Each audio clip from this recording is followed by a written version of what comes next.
Alrighty guys, let me show you how to make these homemade flatbreads. They're a lot easier than you think and they taste so much better than bought ones.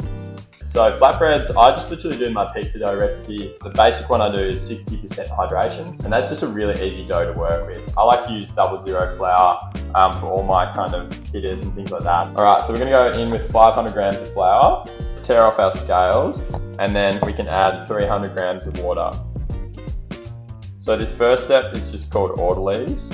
So basically all it means is the flour and water combining, and if you leave it for a long time, you can do a lot less kneading with it. So you just get your fingers in, just kind of mix it up. You just want all the flour hydrated basically. So we'll just whack some cling film over the top, and we're just going to set this aside for 2 hours. Alrighty, so this has had 2 hours to orderlize. So basically now all the water and flour will just be really nicely combined, and it should be really well hydrated and kind of sticky. So we're just going to add in about 4 grams of yeast there, and we're going to put in a couple of pinches of salt, and then we're going to give this a mix through. So we just want to get all of that yeast through the dough and the salt.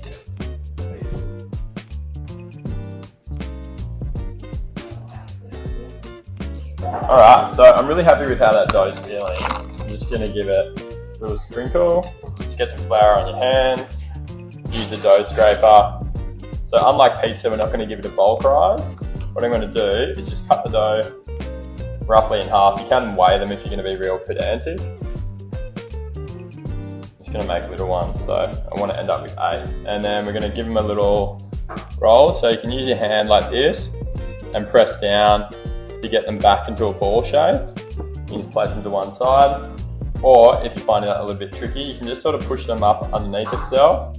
Sweet, so we're going to use a rolling pin for these ones. Just unlike pizza dough, we want it to be quite flat. We still want to have some air in there, but we want it to be nice and flat, but still fluffy. So a rolling pin's better, so you don't end up with kind of bubbles as you cook it. We're just going to give it a little dusting of flour and pop it between some baking paper. Turn it, flour the board so it doesn't stick in the rolling pin. And just keep flipping it and turning it until you kind of get the size you want. They don't need to be perfectly circular. I think it's kind of nice to have these like kind of random shapes that you end up with. Sweet, so we're just going to heat up this pan. So you don't need any olive oil or anything in there. You just want to get it to temp. Sort of stretch out your flatbread and then just lay it in. Alright, so once the flatbread's in, once it starts to get these little air bubbles, you're really close to being able to turn it. You don't want to cook these too far through because they'll become really like hard, where we want them to be nice and soft. So 30 seconds on one side and maybe 30 seconds on this side.